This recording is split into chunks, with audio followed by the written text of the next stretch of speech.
Jadi, di sebalik cabaran pandemik yang ada ni, kita sentiasa berpegang kepada nasihat ini. Saya menasihati diri saya, isteri saya, anak-anak saya, adik-beradik saya, mak bapak saya, ipar dua jiran tetangga saya, supaya sentiasa beriman dan beramal soleh. Yang kedua, sentiasa melazimi zikrullah, ala bizikrillahi tatma'innul qulub. Ingatlah, dengan mengerti Allah, hati sentiasa tenang. Yang ketiganya, melazimi majlis ilmu.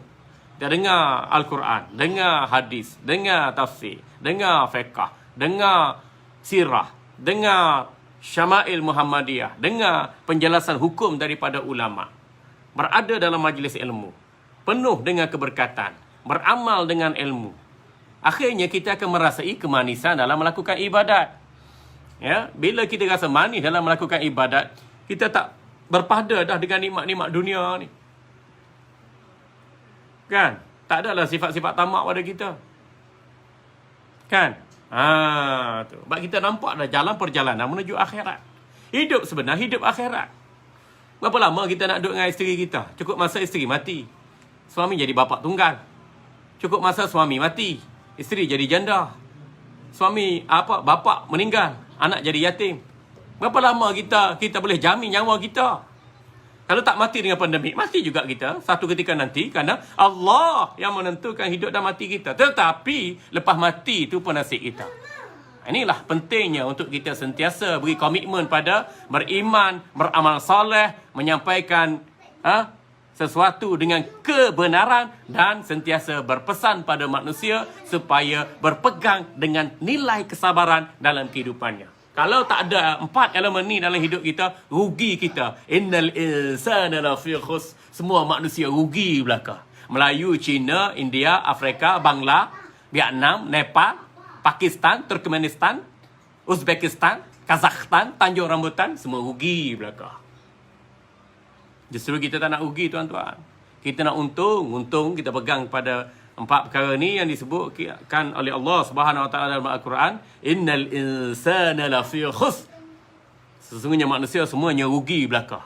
Tak kira manusia jenis mana, kulit mana, iklim mana, peta mana, duk mana sekalipun. Kecuali bila mereka beriman pada Allah dan melakukan amal soleh, tak rugi. Berpesan-pesan dengan kebenaran, tak rugi. Berpesan-pesan dengan kesabaran, tak akan rugi.